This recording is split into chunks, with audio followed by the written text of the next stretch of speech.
GETTYThe King of Chad is celebrating 20 years of The Graham Norton Show, and The Graham Norton Show returns this week. It will mark a milestone in the host's career. He'll be celebrating 20 years since he first sat down on a chat show sofa and entertained the nation by swapping banter with the famous and funny. The star admits it's a shock. "I never thought I'd still be doing the show, let alone be genuinely excited about it 2 decades later," says Graham, 54. "But there's always a thrill about it, because no matter how much you plan an episode, you can't predict how it's going to unfold." Over those 2 decades, Graham has morphed from Channel 4's flamboyant host to BBC One's witty national treasure, welcoming Hollywood A-listers and Britain's biggest names to his studio. Everyone from Taylor Swift to Lady Gaga, from Harrison Ford to George Clooney has appeared. "Who's left? There aren't many more people to get, except for the royals," he admits. "I'd love to get Prince William or Harry on, to see how they get along with everyone else."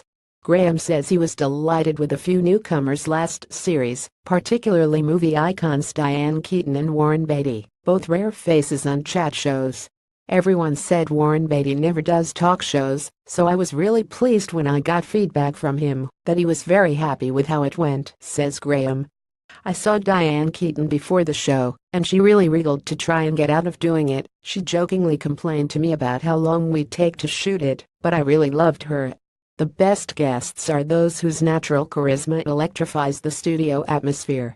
People like Tom Hanks, Tom Cruise and Will Smith bring a certain amount of star voltage that you just feel, muses Graham. "Neither myself nor the audience get over the fact that there's somehow flesh and blood in the same room as us. It sounds ridiculous, but they do bring something extra to the party." Friday, January 13, 2017. The best bits from The Graham Norton Show. It's a relief to discover that behind the scenes, the shiniest stars are not behaving like divas.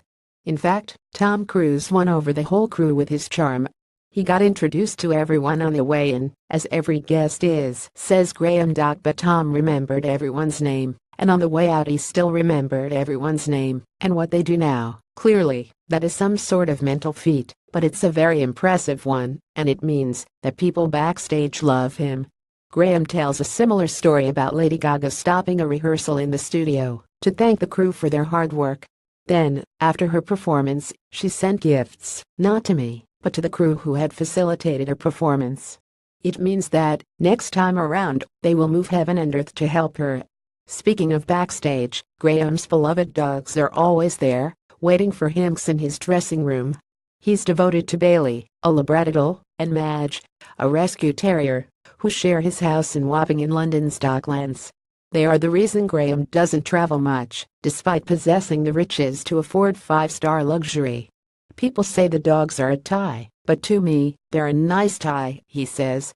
Graham's status as a national treasure was cemented earlier this year with a special recognition prize at the National Television Awards. It was accompanied by a film in which the likes of Will Smith, Helen Mirren and Judi Dench, and Graham's mother, Rhoda, sang his praises. Graham admits that he may have looked shocked by the attention, but he'd been told about the award. "Yet even though I knew, I found it genuinely overwhelming," he says. "I'm not sure what its significance is, but I think it was a way for the NTAs to give me an award, while Ant and December are still alive, the joke being that they win the presenting prize every year." But the Irishman's accomplishments are also impressive. Alongside Graham's chat show, he hosts Eurovision, Children in Need and the BAFTA Television Awards, though a clash with Eurovision this year meant Sue Perkins stood in at the BAFTAs. Graham is currently writing his second novel after his first, Holding, became a bestseller and won an Irish Book Prize. The novel writing has opened up a new door for him, one that comes at a time when he must be contemplating his next move. After all, 20 years at the top of the showbiz ladder is a long time.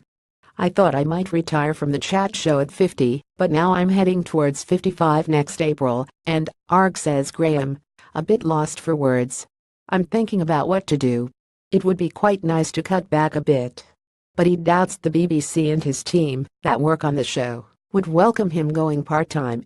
"So basically I don't have a plan or solution as of yet," says Graham. For now, he continues to rule Friday nights as Britain's King of Chad. The Graham Norton Show, Friday, 10:35 p.m., BBC One.